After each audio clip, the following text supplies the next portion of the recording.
You've felt it before. That strange pause in a conversation where something sounds right but feels wrong.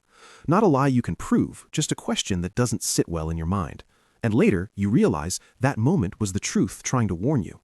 But why does your brain notice it before you understand it? Problem deep dive.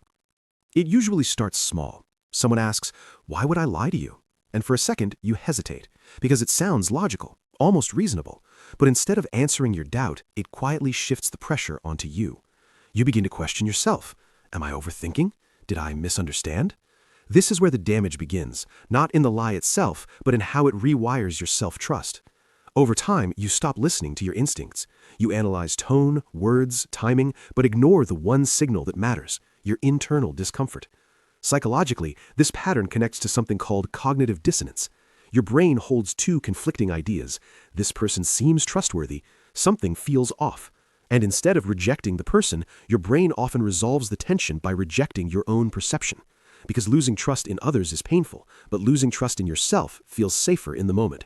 And that's exactly where manipulation thrives. But here's the part most people don't realize. Reframe.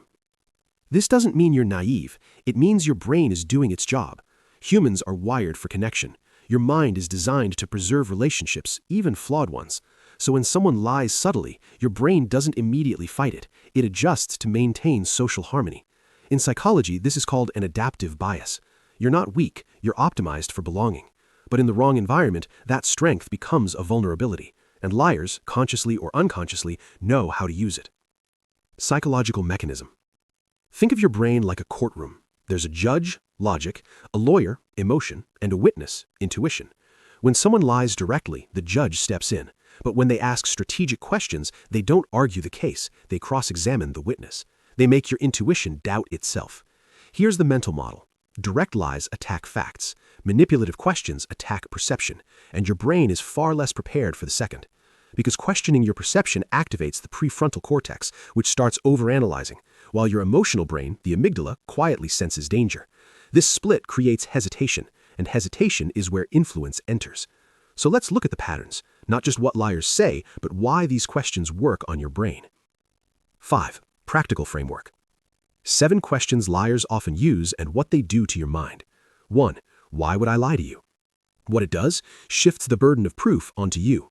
Why it works, your brain prefers coherence. So instead of analyzing their behavior, you search for a logical motive. Example, you stop questioning the inconsistency and start defending your suspicion. 2. Don't you trust me? What it does, turns doubt into guilt. Why it works, triggers your need for social belonging. Rejection feels threatening to the brain. Example, you soften your stance just to avoid appearing unfair. 3. You're overthinking this, aren't you? What it does, invalidates your perception. Why it works, activates self-doubt loops in the prefrontal cortex. Example, you replay the situation, but now from their perspective, not yours. 4. Can you prove it? What it does, focuses only on evidence, ignoring intuition. Why it works, your brain values concrete proof over vague discomfort. Example, even if something feels wrong, you dismiss it because you lack hard evidence. 5. Why are you making this a big deal? What it does, minimizes your emotional response. Why it works, humans are wired to avoid conflict escalation. Example, you shrink your concern just to keep the situation calm. 6. Has this ever happened before? What it does, forces you into comparison. Why it works, your brain uses past patterns to judge present situations. Example, if you can't recall a clear pattern, you question your current suspicion. 7. Exactly what did I do wrong? What it does, pushes you to over-explain. Why it works, your brain struggles to articulate vague discomfort. Example, you stumble over words and they gain control of the narrative. Each of these questions does the same thing. They don't defend the truth, they destabilize your certainty. 6. Integration. So how do you protect yourself without becoming paranoid? Use this simple mental model. Notice the shift. Whenever a conversation moves from what happened to why you feel that way, pause. Because truth stays focused on events, manipulation shifts focus to your perception. You don't need to win the argument, you just need to notice when the frame changes, and return to the original point, calmly, without over-explaining. 7. Quiet, empowering close. The most dangerous lies don't sound like lies, they sound like questions. Soft, reasonable, almost harmless, but your mind already knows.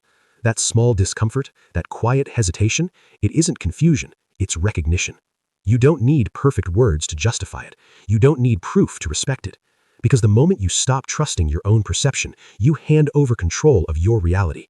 And the moment you start listening again, even silently, you take it back.